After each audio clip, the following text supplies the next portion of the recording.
یہ بھائیوں most detail حدیث ہے عذاب قبر کے حوالے سے. Get me out of here! میں اسے ورڈ بائی ورڈ پڑھوں گا اوریجنل کتاب سے. من ربک؟ Who is your Lord?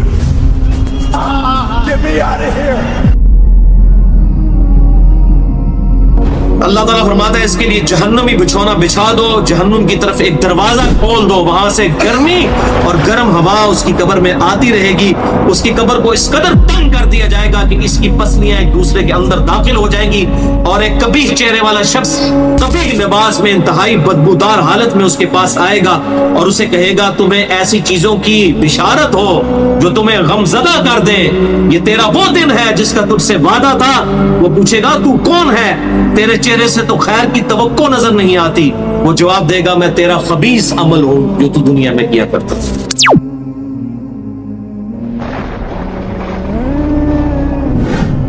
بندہ مومن جب دنیا سے رابطہ توڑ کر آخرت کی طرف متوجہ ہوتا ہے, یعنی جب اس کی موت کا وقت آتا ہے, تو سورج کی طرح چمکتے دمکتے سفید چہروں والے فرشتے جنتی خوشبودار جنتی کفن لے کر اس کے پاس آتے ہیں, حتیٰ کہ وہ حد نظر تک اس کے سامنے بیٹھ جاتے ہیں.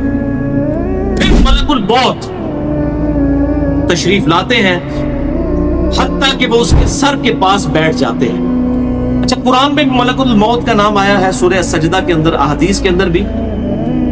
البتہ تورات میں اس کا نام اسرائیل بھی آیا ہے, اور ہمارے اہل سنت کے جو اولین مفسرین ہیں امام طبری رحمہ اللہ المتوفی 310 ہجری, انہوں نے بھی یہ ورڈ استعمال کیا ہے. لہٰذا موت کے فرشتے کو اسرائیل کہنا بھی جائز ہے ہمارے سلف کے ہاں, کیونکہ آج کل بعض لوگ کہتے ہیں اسرائیل نہیں ملک الموت ہی کہنا چاہیے. اسرائیل کا لفظ بھی ثابت ہے. پھر ملک الموت تشریف لاتے ہیں, حتیٰ کہ وہ اس کے سر کے پاس بیٹھ کر کہتے ہیں پاکیزہ روح, اللہ کی مغفرت اور اس کی رضامندی کی طرف چل. وہ روح ایسے نکلتی ہے جیسے مشکیزے سے پانی کا قطرہ, بالکل غیر محسوس طریقے سے اس کی روح نکال لی جاتی.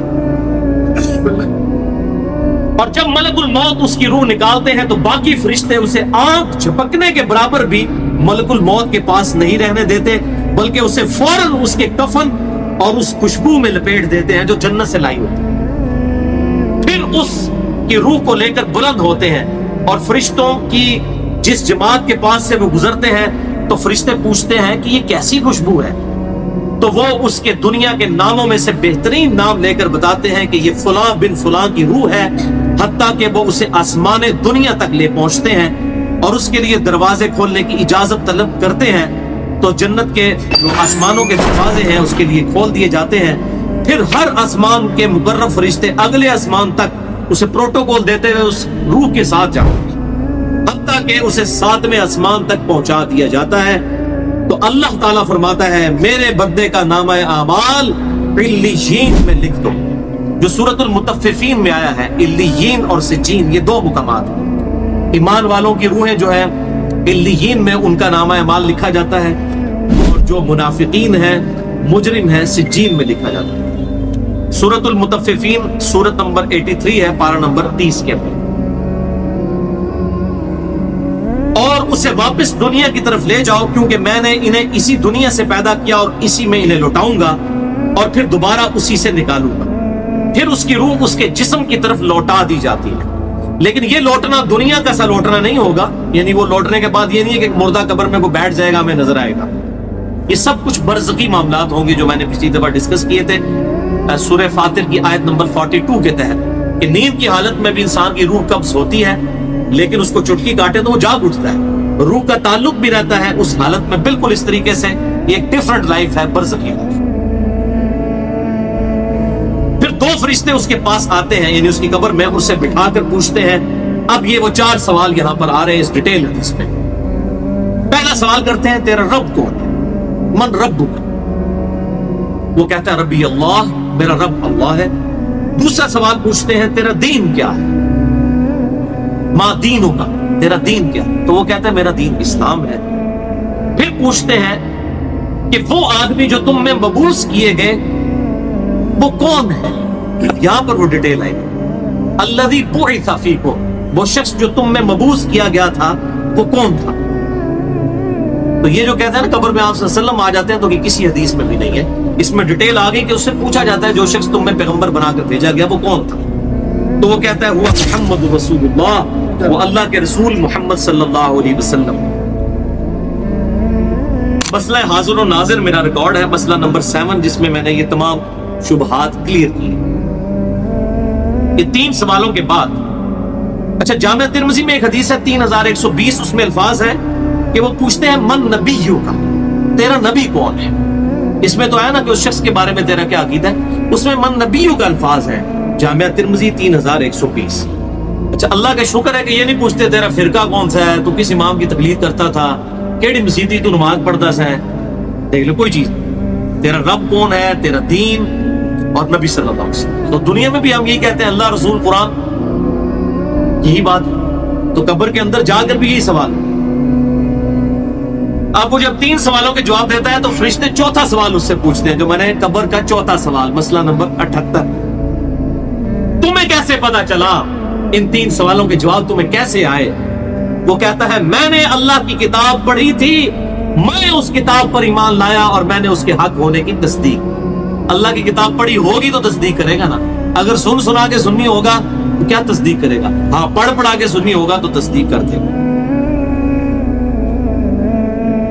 پھر آسمان سے آواز آتی ہے میرے بندے نے سچ کہا، اس کے لیے جنتی بچھونا بچھا دو، اسے جنتی لباس پہنا دو اور اس کے لیے جنت کی طرف دروازہ کھول دو. قبر کے اندر ہی جنت کی طرف دروازہ کھول دو. یعنی آپ سمجھ لیں جس طرح یہ اب ٹچ سکرین موبائل رکھ کے اور جناب لیپ ٹاپ رکھ کے سامنے لوگ بیٹھے ہوتے ہیں نا، تو ایک دوسری دنیا میں چلے جاتے ہیں. تو جنت کا فزیکلی دروازہ کھول دیا جائے گا، اس کو جنت کی ہوائیں بھی، خوشبو بھی آئے گی اور انتظار وہ کرے گا. وہاں اسے ہوا کے جھونکے اور خوشبو بھی آتی ہوگی اور حد نظر تک اس کی قبر کو کشادہ کر دیا جائے گا. خوبصورت چہرے، خوبصورت لباس اور بہترین خوشبو والا ایک شخص اس کے پاس قبر میں آئے گا اور کہے گا اس چیز سے خوش ہو جا جو چیز تجھے خوش کر دے، یہ وہ دن ہے جس کا تجھ سے وعدہ کیا جاتا تھا. وہ شخص پوچھے گا کہ اے شخص تو کون ہے، تیرا چہرہ بھلائی لانے والا چہرہ ہے. وہ جواب دے گا میں تیرا عمل صالح ہوں، یعنی نیک عمال ایک خوبصورت انسان کی شکل میں اس کی قبر میں آ جائے گا. تو پھر وہ شخص کہے گا اے اللہ، اے میرے رب، جلدی کر، فوراً قیامت قائم فرما دے حتیٰ کہ میں اپنے اہل و عیال کی طرف چلا جاؤں. یعنی مومن کہے گا اللہ جلدی جلدی قیامت آئے، مجھے تو اینڈ رزلٹ نظر آ رہا ہے، مجھ سے انتظار نہیں ہوتا، فوراً قیامت آ جائے. ابھی سائملٹینیس کنٹراسٹ آنے والا ہے اس میں. جب کافر اور مجرم شخص دنیا سے جاتا ہے تو آپ صلی اللہ علیہ وسلم نے فرمایا سیاہ چہروں والے فرشتے بالوں سے بنا ہوا ایک کمبل لے کر آسمان سے نازل ہوتے ہیں اور حد نظر فاصلے تک اس کے سامنے بیٹھ جاتے ہیں. پھر ملک الموت، موت کا فرشتہ آتا ہے حتیٰ کہ اس کے سر کے پاس بیٹھ جاتا ہے اور کہتا ہے خبیث روح اللہ کی ناراضگی کی طرف چل. وہ روح اس کے جسم میں پھیل جاتی ہے تو وہ ملک الموت اس طرح اسے کھینچتا ہے جیسے لوہے کی سلاخ کو گیلے اون میں سے کھینچا جاتا ہے کر کے. گرم سلاخ جو ہے وہ اونی کپڑے کے اندر، گیلے کے اندر ڈال کے یوں کھینچی جائے نا، اس طرح اس کے پورے جسم سے اس کی روح نکالی جاتی ہے. پھر ملک الموت سے باقی فرشتے اس کی روح کو لے کر پلک جھپکنے کے برابر بھی وہاں نہیں رہنے دیتے حتیٰ کہ وہ اسے بالوں سے بنے ہوئے کمبل میں لپیٹ لیتے ہیں اور اس سے زمین کے مردار سے نکلنے والی انتہائی بری بدبو نکلتی ہے. وہ اسے لے کر اوپر چڑھتے ہیں تو وہ فرشتوں کی جس جماعت کے پاس سے گزرتے ہیں تو فرشتوں کی جماعتیں کہتی ہیں کیسی خبیث روح ہے. وہ کہتے ہیں یہ فلاں بن فلاں کی روح ہے اور وہ اس کی دنیا کا انتہائی کبھی نام لے کر بتاتے ہیں حتیٰ کہ اسے آسمانی دنیا تک لے جایا جاتا ہے. اس کے لیے دروازے کھولنے کے لیے درخواست کی جاتی ہے تو آسمان کے دروازے اس کے لیے نہیں کھولے جاتے. پھر رسول اللہ صلی اللہ علیہ وسلم نے سورۃ الاعراف کی آیت پڑھی کہ ان کے لیے آسمانوں کے دروازے نہیں کھولے جائیں گے، وہ جنت میں داخل بھی نہیں ہوں گے حتیٰ کہ اونٹ سوئی کے سوراخ سے گزر جائیں. یہ سورۃ الاعراف کی آیت آپ صلی اللہ علیہ وسلم نے پڑھی. پھر آپ صلی اللہ علیہ وسلم نے فرمایا کہ اللہ تعالیٰ فرماتا ہے اس کی کتاب کو سب سے نچلی زمین میں سجین میں لکھ دو. پھر اس کی روح کو شدت کے ساتھ پٹ کھا جاتا ہے.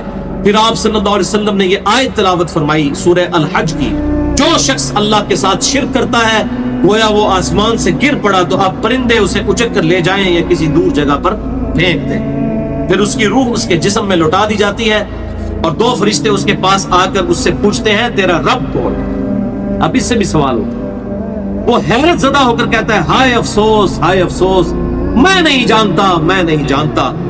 پھر پوچھتے ہیں تیرا دین کیا ہے؟ وہ پھر حیرت زدہ ہو کر کہتا ہے ہائے افسوس، ہائے افسوس، میں نہیں جانتا، میں نہیں جانتا۔ پھر اس سے پوچھتے ہیں کہ جو شخص تم میں مبعوث کیے گئے وہ کون تھے؟ تو کہتا ہے ہائے افسوس، میں نہیں جانتا، میں نہیں جانتا۔ پھر آسمان سے آواز آتی ہے اس نے جھوٹ بولا، اس کے لیے جہنم کا بچھونا بچھا دو۔ اور بخاری میں الفاظ ہیں 1374۔ اس کے جواب میں فرشتے پھر اس سے چوتھا سوال کیا کرتے ہیں؟ لا دریتا ولا تلیتا، اور تو نے خود پڑھ کر سمجھنے کی کوشش کیوں نہیں کی؟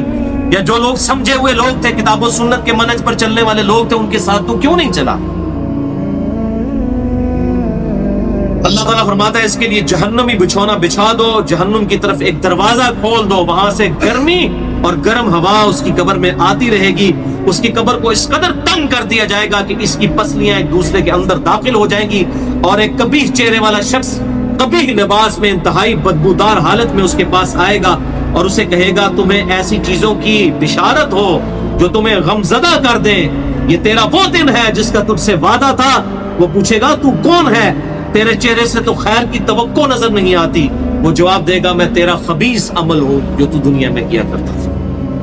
بات عمل کے ساتھ ہی ہے، صرف کلمہ پڑھنا کافی نہیں ہے، عمل۔ پھر وہ کہتا ہے میرے رب قیامت قائم نہ کرنا، اے میرے رب قیامت قائم نہ کرنا۔ مومن کیا کہتا ہے؟ قیامت قائم کر رہے اللہ۔ اب یہ وہ حدیث ہے وہ جس اس آیت کو حل کرتی ہے جو پچھلی دفعہ ایک بھائی نے سوال بھی کیا تھا۔ سورہ یاسین کی آیت نمبر ہے 52۔ قالوا یا ویلنا من بعثنا من مرقدنا، یعنی جب قبروں سے نکالا جائے گا مجرموں کو، وہ کہیں گے ہائے افسوس، ہمیں کس نے ہماری قبروں سے باہر نکالا؟ تو اللہ تعالیٰ کیا فرمائے گا؟ ھذا ما وعد الرحمن وصدق المرسلون، یہی ہے وہ جس کا وعدہ رحمان نے کیا تھا اور رسولوں نے سچا کہا تھا۔ تو کہتے ہیں جی منکرین عذاب قبر کہتے ہیں جی وہ انسان کیوں کہتے ہیں ہماری قبروں سے کس نے اٹھا لیا، تو اس پہ عذاب تو نہیں ہوتا؟ عذاب تو ہو رہا ہے۔ آپ دیکھیں اس وہ حدیث میں کیا کہہ رہا ہے اللہ، قیامت قائم نہ کرنا، یعنی یہ عذاب تو آیا، قیامت آئی تو پھر بڑا عذاب بھی مجھ پر آئے گا۔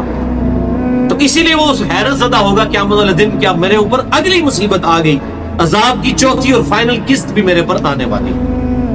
اللہم اجرنا من النار۔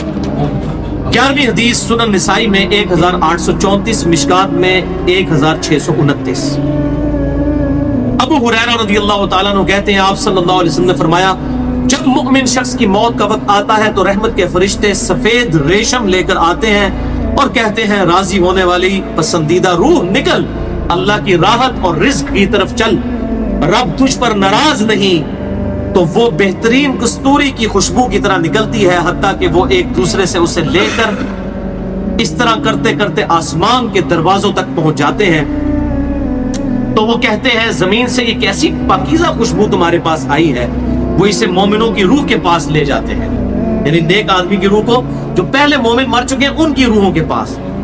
تو انہیں اس کے آنے پر اس سے بھی زیادہ خوشی ہوتی ہے، یعنی مومن انتظار کر رہے ہوتے ہیں اور ویلکم کرتے ہیں، جیسا کہ تم میں سے کسی کو اپنے بچھڑے ہوئے شخص کے ملنے پر خوشی ہوتی ہے۔ تو وہ آلریڈی جو مردہ روحیں وہاں پر پہنچی ہوتی ہیں، جو مر چکے شخص جو ہوتے ہیں ان کی روحیں، وہ نئی آنے والی روح سے پوچھتے ہیں فلاں کا کیا حال ہے، فلاں کا کیا حال ہے۔ پھر وہ کہتے ہیں اسے چھوڑ دو کیونکہ یہ ابھی ابھی دنیا کے غم میں مبتلا ہو کر یہاں پر آیا ہے۔ تو مرنے والا شخص کہتا ہے کہ تم جس شخص کے بارے میں مجھ سے پوچھ رہے ہو وہ تو فوت ہو چکا ہے، کیا تمہارے پاس نہیں آیا؟ وہ کہتے ہیں اسے تو اس کے ٹھکانے ہاویہ یعنی جہنم میں پہنچا دیا گیا ہے۔ اور جب کافر شخص کی موت کا وقت آتا ہے تو عذاب کے فرشتے بالوں کا لباس لے کر اس کے پاس آتے ہیں اور اسے کہتے ہیں ناراض ہونے والی ناپسندیدہ روح نکل، اللہ کے عذاب کی طرف چل۔ وہ مردار کی انتہائی بدبو کی صورت میں نکلتی ہے، حتیٰ کہ وہ اسے زمین کے دروازے کے پاس لے آتے ہیں تو وہ کہتے ہیں یہ کتنی بدبودار ہے، حتیٰ کہ اسے کافروں کی روح کے پاس ملا دیا جاتا ہے۔ اب دیکھیں کہ وہ مومن پوچھ رہے ہوتے ہیں، اب میں اس کو ٹرانسلیٹ کر رہا ہوں، برا نہیں منانا۔ وہ مومن کہتے ہیں کہ فلاں شخص کا کیا حال ہے، فلاں بزرگ، فلاں مولوی صاحب، فلاں حضرت صاحب کی طرح ہے۔ وہ کہتے ہیں وہ تو جناب کدوں نہ مار بیٹھے تو آڈے کول نہیں پہنچے، اور پھر فرشتے سے جناب اتنے نہیں آئے جو دوزخ ہی تھے، یہ دیکھ لیں. یعنی وہ اسی لیے پوچھ رہے ہوتے ہیں کہ تو چل ہم تک پہنچ گیا، فلاں بھی ایک دنیا میں بڑا کوئی مشہور نیک آدمی تھا، وہ کدھر گیا؟ تبھی تو وہ ایکسپیکٹ کر رہے ہوتے ہیں نا اس کو کہ اس کو بھی یہاں پہ آنا چاہیے. تو ان کو بتایا جاتا ہے کہ بھئی وہ یہاں پر نہیں، وہ کہیں اور پر ہے. 12ویں حدیث جامع ترمذی میں 1071 نمبر اور مشکات میں 130 نمبر ہے. سیدنا ابو ہریرہ کہتے ہیں نبی صلی اللہ علیہ وسلم نے فرمایا جب میت کو دفن کیا جاتا ہے تو 2 سیاہ فام نیلی آنکھوں والے فرشتے اس کے پاس آتے ہیں. ان میں سے ایک کو منکر اور دوسرے کو نکیر کہا جاتا ہے. سیاہ فام نیلی آنکھوں والے خطرناک شکل کے فرشتے منکر اور نکیر. بس وہ کہتے ہیں تم اس شخص کے بارے میں کیا کہا کرتے تھے؟ یعنی نبی صلی اللہ علیہ وسلم کے بارے میں سوال ہوتا ہے تو وہ کہتا ہے وہ اللہ کے بندے اور اس کے رسول ہیں. میں گواہی دیتا ہوں کہ اللہ کے سوا کوئی معبود نہیں اور محمد صلی اللہ علیہ وسلم اس کے بندے اور رسول ہیں. وہ دونوں فرشتے کہتے ہیں ہمیں پتا تھا تم یہی جواب دو گے. پھر اس کی قبر کو لمبائی اور چوڑائی میں 70 ہاتھ کشادہ کر دیا جاتا ہے. یہ 70 کہتے ہیں کثرت، حد نظر تک کشادہ کر دیا جاتا ہے. پھر اس کے لیے اس میں روشنی کر دی جاتی ہے. پھر اسے کہا جاتا ہے سو جا. وہ کہتا ہے میں اپنے گھر والوں کے پاس واپس جانا چاہتا ہوں تاکہ انہیں بتاؤں کہ میں کامیاب ہو گیا ہوں. لیکن وہ کہتے ہیں کہ تو دلہن کی طرح سو جا جسے اس کے گھر کا عزیز ترین فرد ہی آ کر بیدار کرتا ہے، حتیٰ کہ اللہ تعالیٰ اسے اس کی خوابگاہ سے قیامت والے دن بیدار کرے گا.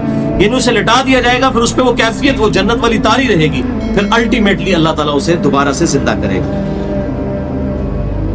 اور اگر وہ منافق ہوا تو وہ کہے گا میں نے لوگوں کو ایک بات کہتے ہوئے سنا تو میں بھی ویسے ہی کہا کرتا تھا. یعنی مجھے نہیں پتا، اللہ کی وہ گواہی نہیں دے سکے گا، رسول اللہ صلی اللہ علیہ وسلم کا اقرار نہیں کر سکے گا، میں کچھ نہیں جانتا. وہ فرشتے کہیں گے ہمیں پتا تھا تم یہی کہو گے. پس زمین سے کہا جاتا ہے اس پر تنگ ہو جا. وہ اس پر تنگ ہو جاتی ہے حتیٰ کہ اس کی ہڈیاں اور پسلیاں ایک طرف کی دوسری طرف آ جاتی ہیں، یوں بولے اعوذ باللہ تعالی. اور اسے مسلسل عذاب ہوتا رہے گا حتیٰ کہ اللہ اسے خوابگاہ سے دوبارہ زندہ کرے گا. یعنی قیامت تک اس پر وہ اس حالت میں عذاب رہے گا، ہمیں نظر نہیں آئے گا. جیسے سویا ہوا شخص ایک ڈراؤنا خواب دیکھتا ہے وہ تکلیف محسوس کرتا ہے، پاس کھڑا شخص نہیں محسوس کر سکتا. اور سنن دارمی میں ایک حدیث ہے صحیح سند کے ساتھ، مشکات میں 134 نمبر ہے کہ آپ صلی اللہ علیہ وسلم نے فرمایا 99 اژدہے اس پر، 99 جو ہے خطرناک ڈینجرس قسم کے سانپ اس پر مسلط کر دیے جاتے ہیں جو قیامت تک اسے ڈستے رہتے ہیں.